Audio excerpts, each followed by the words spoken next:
శంకర హృదయ నివాసిని పార్వతీ పరమేశ్వరీ పద్మనాభ సోదరీ శ్రీ మహాగణేశ దాయిని శంకర హృదయ నివాసిని. ఓం క్రీం బగళాముఖి వరదే సర్వసౌభాగ్యప్రదాయిని సమస్త భక్తానాం సర్వాభీష్టం సాధయ సాధయ క్రీం ఓం స్వాహా. జై జగన్మాత బగళాముఖి. ముందుగా ఒక విషయం చెబుతాను. మేము ఇదే విధంగా జాతకం చూపించి ఫలితం చెప్పినవి చూడడం ద్వారా సరైన విధంగా జ్యోతిష్యం తెలిసిన ఆచార్యులు చాలామంది, అందులో ముఖ్యంగా 6 వాళ్ళు కొన్ని అభిప్రాయాలు చెబుతూ ఉంటారు. అలాంటి అభిప్రాయాల్లో ఒకటి ఏమిటంటే, అది ఇక్కడ ఈ వయసుకి ఈ జాతకానికి పోలిక కుదరడం లేదని చెబుతూ ఉంటారు. అది నిజమే, అది తెలిసి చేసిన తప్పే. ఎందుకంటే కొందరి విషయంలో వాళ్ళ నుండి అనుమతి తీసుకునే మేము వాళ్ళ జాతకం చూపించి మీ వద్ద సంబంధిత ఫలితాలు చెబుతాం. కానీ వాళ్ళల్లో కొంతమంది ఈ డేట్ ఆఫ్ బర్త్ కొంచెం మార్చి చెప్పేయండి స్వామి, అందులో తప్పేమీ లేదు, ఈ ప్లానెటరీ పొజిషన్ మారకూడదు, అప్పుడే ఫలితం కరెక్ట్గా ఉంటుంది.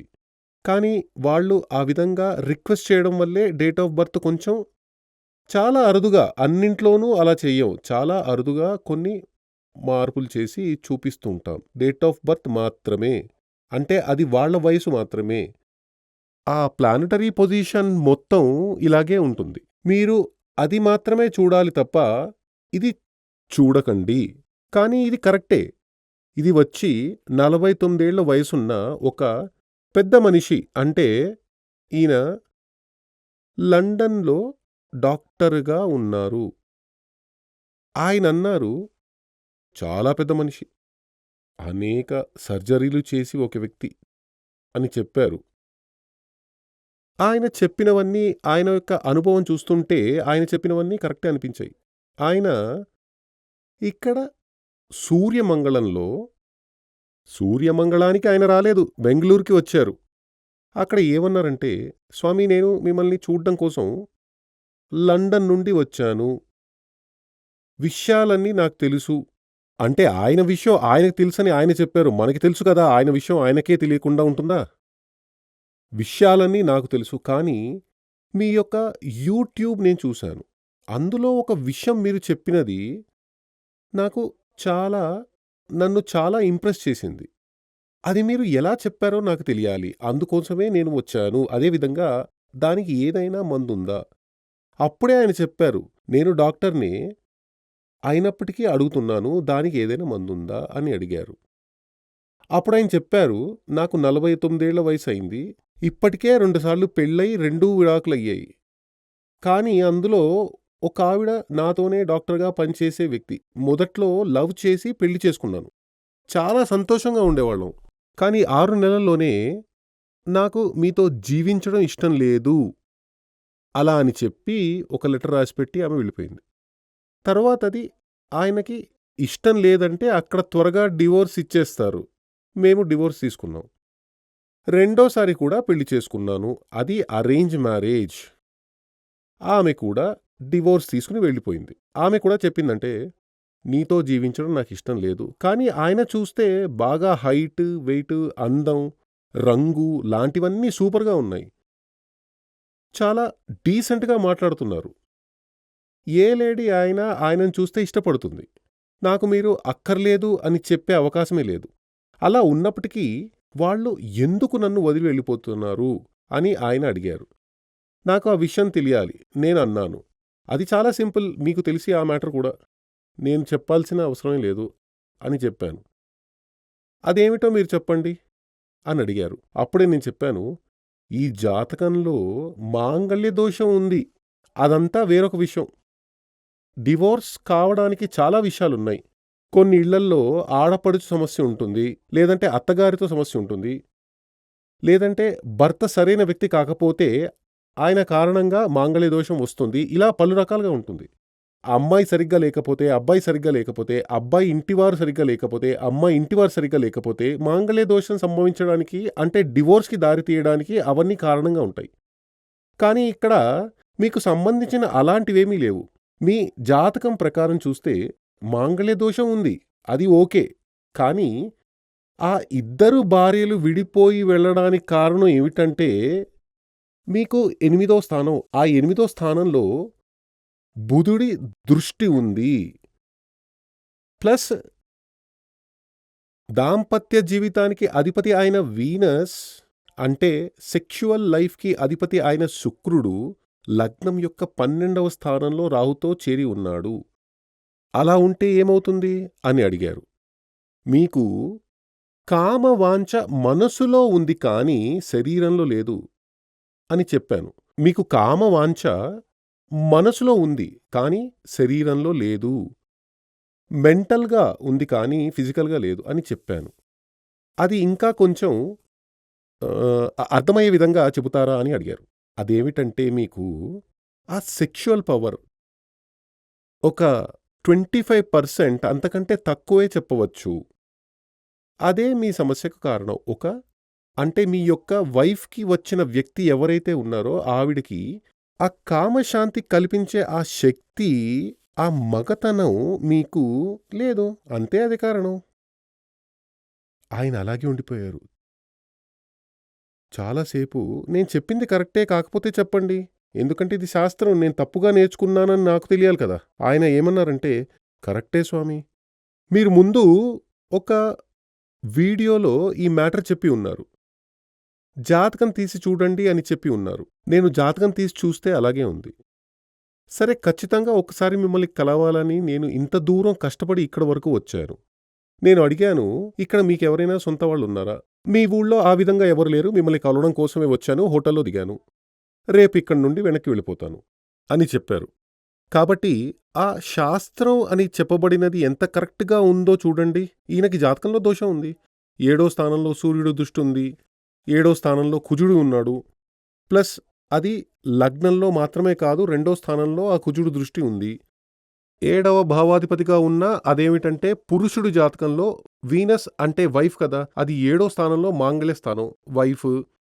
అది లగ్నం యొక్క 12వ విరయ స్థానంలో రాహుతో చేరి ఉంది. ఇవన్నీ మైనసుల్లే. పెళ్లికి సంబంధించింది. అదేమిటంటే భార్య తోడు కొనసాగదు అని అర్థం. విడిపోయే స్థానంలో ఉంది. వదిలి వెళ్ళిపోతుందని అర్థం. అప్పుడు అందరికీ శుక్రుడు 12లో ఉంటే విడిపోయే స్థానం అది చెప్పకూడదు. శుక్రుడు 12వ స్థానంలో ఉంటే అది వ్యభిచార యోగం కూడా. శుక్రుడు 12లో ఉండి వ్యభిచారం చేసిన ఒక వ్యక్తికి కామం లేదని చెప్పగలమా? కామం ఎక్కువగా ఉండేవాళ్లే అలా వెళ్తారు. కానీ ఈ జాతకం సంబంధించినంత వరకు ఆయనకి కామం లేదని చెప్పలేం కదా! ఆయన ఖచ్చితంగా ఉంటుంది. అంటే మానసికంగా ఉంటుంది. అందుకే మరో పెళ్లి కావాలని ఆయన కోరుకున్నారు. ఈ వయసులోనూ 49 ఏళ్లలో మరో పెళ్లి కావాలని ఆయన అంటున్నారు. నేనడిగాను, ఇంకో పెళ్లి చేసుకోవాలని ఆశ ఉందా?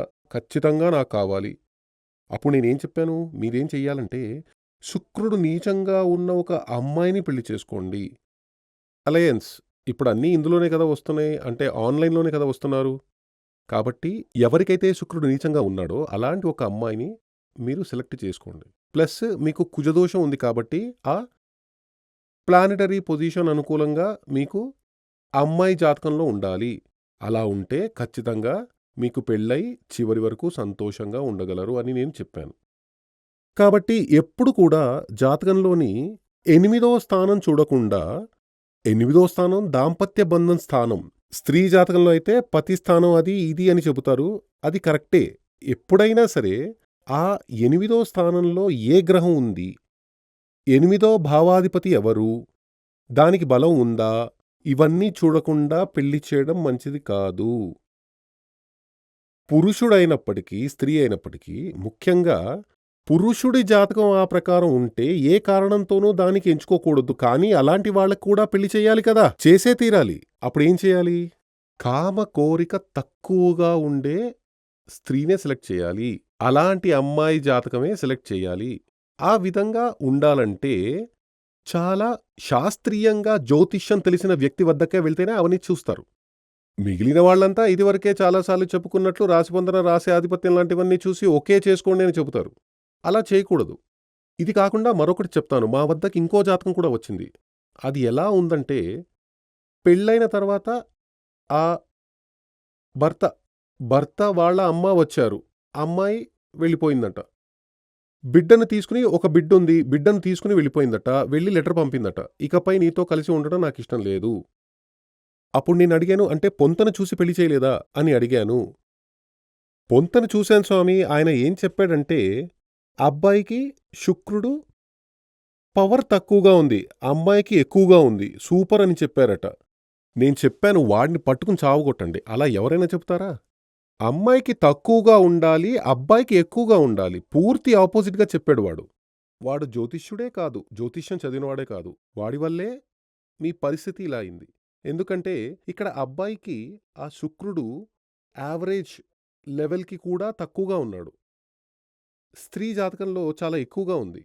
ఇక్కడ కూడా ఈయనకి ఇప్పటికీ వచ్చి వెళ్ళిన ఇద్దరు స్త్రీలు, ఇద్దరు వైఫ్‌ల జాతకం నాకు తెలియదు.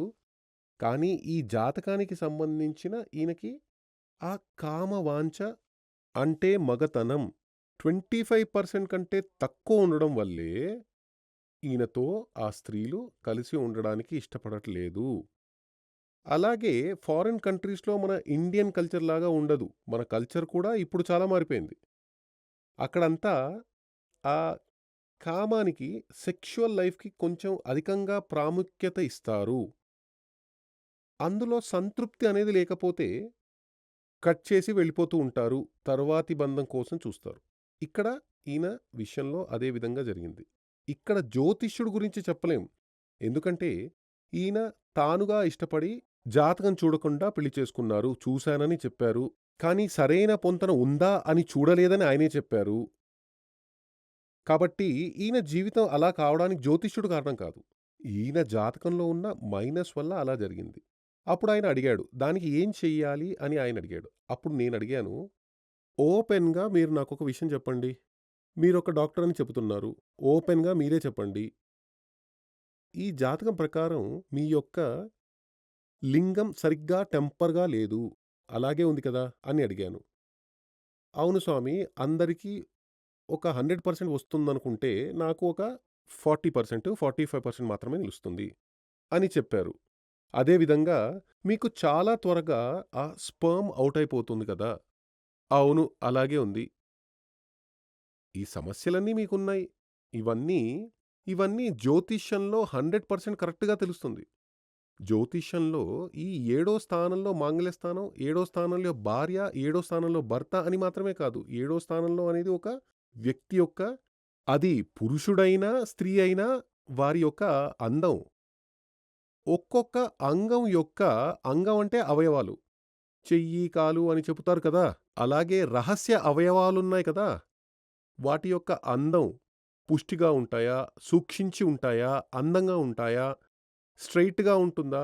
వంగి ఉంటుందా? అనే సకల విషయాలు ఇందులో తెలుస్తాయి. కానీ అలాంటి విషయాలన్నీ ఓపెన్‌గా చెప్పలేం కదా! ఇందులో చెప్పలేని చాలా విషయాలున్నాయి. అంటే ఒక జాతకం చూసి ఇవన్నీ చెప్పడం సాధ్యమే. దాంపత్య జీవితానికి అది చాలా ముఖ్యమైన విషయమే. అంగపుష్టి, అంగాల యొక్క అందం.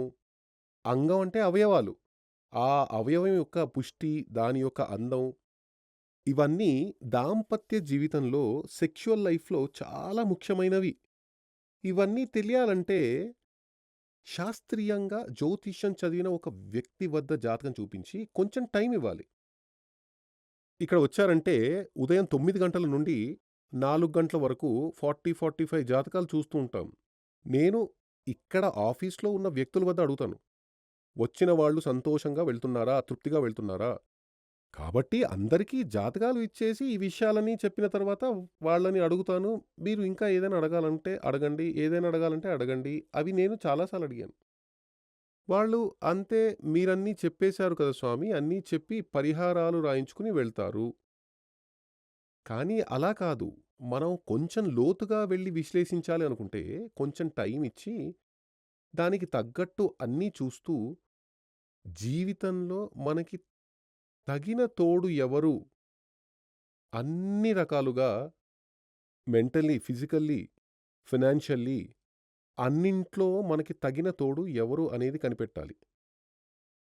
కొందరు చెబుతూ ఉంటారు, మనస్సుల పొంతనే ముఖ్యం. మనస్సులు కలిస్తే అంతా ఓకే కదా!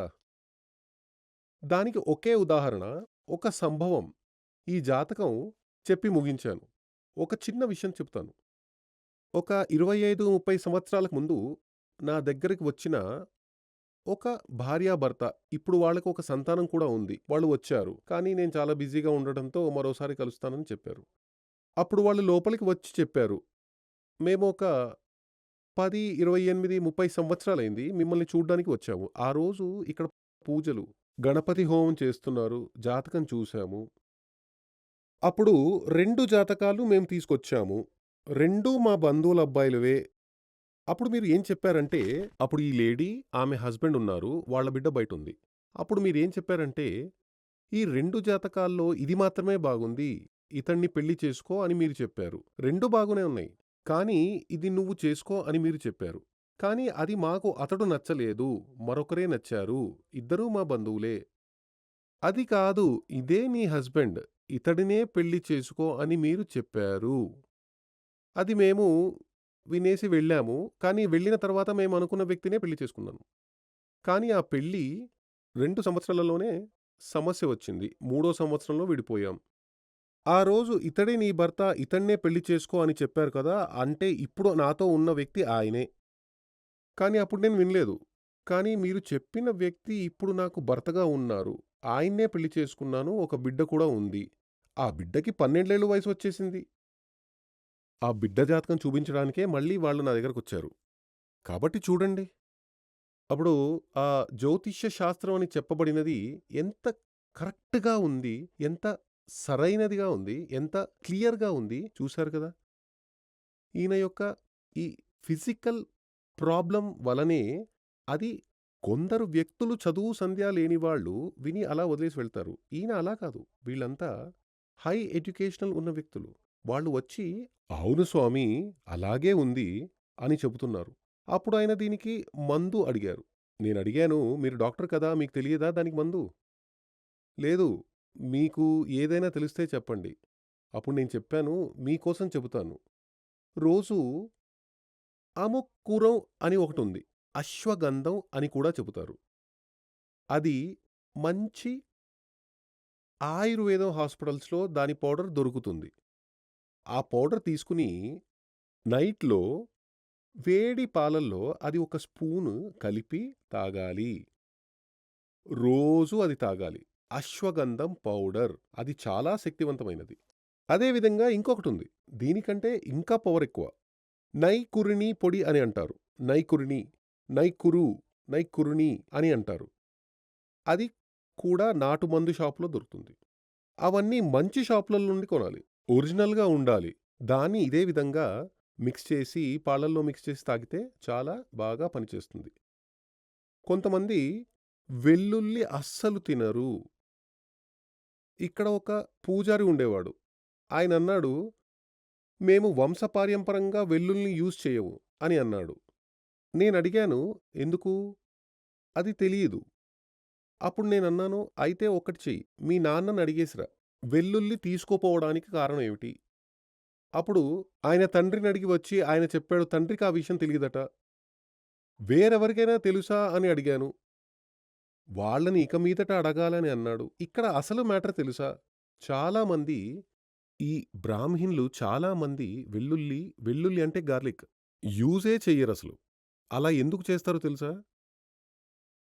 అది వాళ్ళకే తెలీదు. నిజానికి వెల్లుల్లి యూజ్ చేయకూడదని చెప్పడానికి కారణం ఏమిటంటే, వెల్లుల్లికి కామ వాంఛ ప్రేరేపించే శక్తి ఉంది. కాబట్టి వెల్లుల్లి తింటే కామవాంఛ ఎక్కువ అవుతుంది. దానిని కంట్రోల్ చెయ్యాలి. అందుకే వెల్లుల్లి తినకూడదని చెబుతుంటారు. కానీ సర్వసాధారణంగా వెల్లుల్లి తినకుండా ఉండకూడదు. వెల్లుల్లి తినాలి. తప్పకుండా తిని తీరాలి. గృహస్థుడికి కామవాంఛ ఉండాలా వద్దా? ఖచ్చితంగా ఉండాలి కదా! లేకపోతే గృహస్థాశ్రమం ఎలా సాగుతుంది? కాబట్టి అక్కడ వెల్లుల్లి తినడం మంచిదే. కానీ వ్రతం చేస్తున్నప్పుడు, ఉపవాసం చేస్తున్నప్పుడు వెల్లుల్లి తినకూడదు. ఎందుకంటే వ్రతంలో ఉన్నప్పుడు ఆ సెక్షువల్ కోరిక మనసులోకి రాకూడదు. కాబట్టి అలాంటి కాలంలో వ్రతంలో ఉన్నప్పుడు, ఉపవాసం చేసే సమయంలో వెల్లుల్లి తినకూడదు. తక్కిన సమయాల్లో వెల్లుల్లి తినొచ్చు. కాబట్టి వెల్లుల్లి తినకపోతే దానిని తినడమే మంచిది. ప్లస్ ఈ అశ్వగంధం తీసుకోవడం మంచిది. ఇంకా కొన్ని విషయాలన్నీ ఉన్నాయి. మీరు వింటే అవి ఓపెన్‌గా చెప్పడం మంచిది కాదు. చెబుతాను. జై జగన్మాత, దేవి బగళాముఖి, ఓం క్రీం బగళాముఖి వరదే సర్వ సౌభాగ్యప్రదాయిని, సమస్త భక్తానాం సర్వాభీష్టం సాధయ సాధయ క్రీం ఓం స్వాహా. శ్రీ సూర్యమంగళం అద్వైత వేద విద్యాపీఠంలో తాంత్రిక పూజల్లో సిద్ధహస్తులైన ఎందరో ఆచార్యులు అమావాస్య, పౌర్ణమి రోజుల్లో ప్రత్యేక యాగాలు నిర్వహిస్తారు. ఈ యాగాల్లో పాల్గొనడం ద్వారా తల్లి శ్రీ బగళాముఖీదేవి అనుగ్రహం వల్ల సర్వదోషాలూ పోయి సకల సౌభాగ్యాలు మనకు కలుగుతాయి. శ్రీ సూర్యమంగళం అద్వైత వేద విద్యాపీఠం జ్యోతిష్యం, ప్రశ్నలు, వాస్తు, తాంత్రిక పూజలు మరియు వేదయాగాలు నిర్వహిస్తారు. సంప్రదించవలసిన నంబర్ 7305442299 7305442299. చెన్నై, కోయంబత్తూర్, బెంగళూరు, హైదరాబాద్, విజయవాడ, ఢిల్లీ, ముంబై, తిరునల్వేలి, టెక్సాస్.